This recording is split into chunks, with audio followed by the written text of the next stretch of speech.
This video is sponsored by BuyMode shopping app.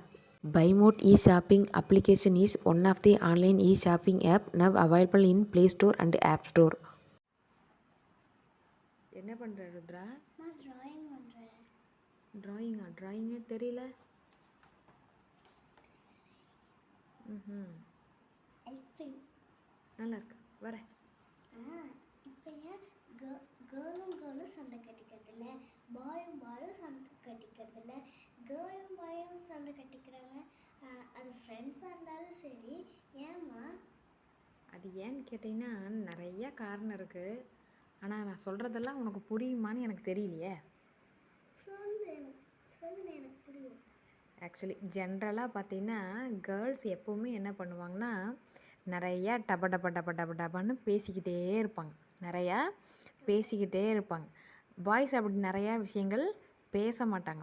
ஒரு கேர்ளுக்கு எந்த இடத்துல சண்டை வர ஆரம்பிக்குதுன்னு சொல்லி பார்த்தீங்கன்னா, எந்த இடத்துல சண்டை வர ஆரம்பிக்கும், அவங்க பேசுகிறத கேட்காம யார் போகிறாங்களோ அந்த இடத்துல அவங்களுக்கு அவங்க பெரிய ஈகோவை டச் பண்ண மாதிரி பயங்கரமாக சண்டை வர ஆரம்பிச்சிடும். அவங்க என்ன சொல்ல வராங்க அப்படிங்கிறத முதல்ல ஃபஸ்ட்டு கேட்கணும். ஒரு கம்யூனிகேஷன், அதாவது நீயும் நானும் ஒரு விஷயத்தை நம்ம பேசிக்கிறோம் அப்படின்னா ஃபஸ்ட்டு நீ என்ன சொல்கிறதுங்கிறத நான் பொறுமையாக கேட்கணும். கேட்டு முடித்ததுக்கப்புறம் தான் நான் என்ன பண்ணணும், நெக்ஸ்ட்டு உங்கள்கிட்ட பேசவே ஆரம்பிக்கணும். உங்கள்கிட்ட பேச நான் இடையில இன்டர்ஃபியர் பண்ணி நான் பேசுகிறேன் அப்படிங்கும்போது நீ சொல்ல வந்த கருத்தை நீ முழுசாக என்கிட்ட சொல்லி இருக்க மாட்ட.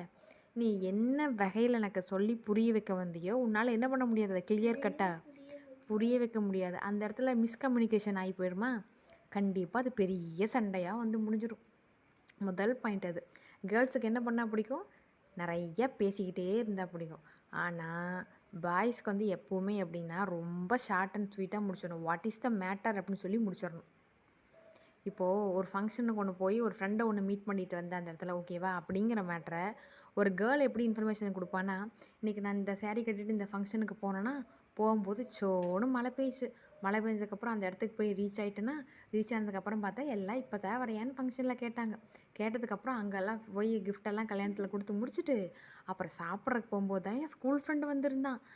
என் ஸ்கூல் ஃப்ரெண்டை பார்த்தனா பேசினம்மான்னு இப்படி ஆரம்பிப்பாங்க. இது கேர்ள்ஸ் சொல்லக்கூடிய கதை. இந்த மாதிரி கதை கட்டி சொல்லி முடித்தா மட்டும்தான், நான் என்ன பண்ணேன், எந்த இடத்துல மீட் பண்ண வரைக்கும் A to Z கதை மாதிரி சொல்லி முடித்தா மட்டும்தான் சொல்லி முடிச்ச சாட்டிஸ்ஃபேக்ஷனே ஃபஸ்ட்டு கேர்ள்ஸுக்கு கிடைக்கும். ஆனால் பாய்ஸ் பொறுத்த வரைக்கும் இன்றைக்கி நான் போன ஃபங்க்ஷனில் என் ஃப்ரெண்டை மீட் பண்ணிட்டு வந்தேன், இவ்வளோதான் மேட்ரு, இவ்வளோதானா அப்படின்னு கேர்ள்ஸ் திருப்பி கேட்போம் நம்ம. அதுதான் நம்ம சொல்கிறத எப்பவுமே எப்படி சொல்லுவாங்க கேர்ள்ஸு, எக்ஸ்ப்ளனேஷனோடு சொல்லுவாங்க. பாய்ஸ் சொல்ல வேண்டிய மேட்ரை சொல்லி முடிச்சிருவாங்க.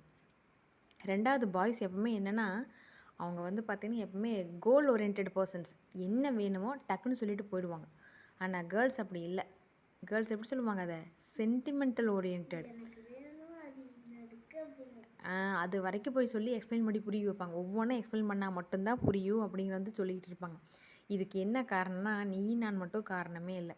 ஜென்ரலி பார்த்தீங்கன்னா பாய்ஸோட மண்டைக்குள்ளே எப்படி இருக்குன்னு சொல்லி பார்த்தீங்கன்னா, ஸ்ட்ரெயிட்டாக ஒரு ட்ரெயின் ட்ராக் போனால் எப்படி இருக்கும், நேராக ட்ரெயின் பாட்டுக்கு போயிட்டே இருக்கும் இல்லையா, அந்த மாதிரி ஸ்ட்ரெயிட்டான ஒரு வேலை அவங்க ட்ராவல் பண்ணிட்டு போயிட்டே இருப்பாங்க. ஒரு கடைக்கு போகிறாங்க அப்படின்னா அந்த கடையை மட்டும்தான் பார்ப்பாங்க. அப்படியே கடைக்கு பக்கத்தில் என்ன இருக்குதுன்னு அவங்களுக்கு தெரியாது. இப்போ ஃபார் எக்ஸாம்பிள் ஒரு பால் கடைக்கு போனீங்கன்னா அந்த இடத்துல பஞ்சர் கடை ஓப்பன் பண்ணிடுச்சா நீங்கள் பார்த்தீங்களா அப்படின்னு சொல்லி கேட்டால் பார்க்க மாட்டாங்கன்னு சொல்லிட்டு அவங்க கவனிச்சே இருக்க மாட்டாங்க. பால் கடைக்கு போவாங்க, பாலை வாங்குவாங்க, வந்துடுவாங்க. பக்கத்தில் இருக்கிற கடையை அவங்க என்ன பண்ண மாட்டாங்க, கண்டிப்பாக நோட்டீஸ் பண்ணவே மாட்டாங்க. ஆனால் இதே கேர்ள்ஸ் ஒரு கடைக்கு போகிறாங்க அப்படின்னா சுற்றி வர என்ன கடை இருக்குச்சு, எந்த கடை ஓப்பன் பண்ணிடுச்சு, எது ஓப்பன் பண்ணலன்னு A to Z பார்த்துட்டு வருவாங்க. இதுதான் அவங்க ஸ்ட்ரெயிட்டாக போயிட்டு ஸ்ட்ரெயிட்டாக வருவாங்க. பாய்ஸ் அந்த மைண்டுக்குள்ளே இருக்கிற பிரெயினே அப்படி தான் இருக்கும். ஆனால் கேர்ள்ஸுக்கு பார்த்தீங்கன்னா ட்ரெயின் ட்ராக்கு கச்சன்னு ரூட்டு மாற்றி விட்டால் எப்படி இருக்கும், நிறைய குட்டி தண்டவாளம் பிரேக் பண்ணி எப்படி இருக்குமோ அந்த மாதிரி மென்டாலிட்டியில் தான் கேர்ள்ஸோட பிரெயினே அப்படி தான் ஒர்க் ஆகுது. அதுதான் அவங்க என்ன போகிறாங்களோ ஸ்ட்ரெயிட்டாக போயிட்டு வந்துடுவாங்க. ஆனால் கேர்ள்ஸு சுற்றி நடக்கிறது எல்லாத்தையுமே கொஞ்சம் அப்சர்வ் பண்ணுற கெப்பாசிட்டி ஜாஸ்தி.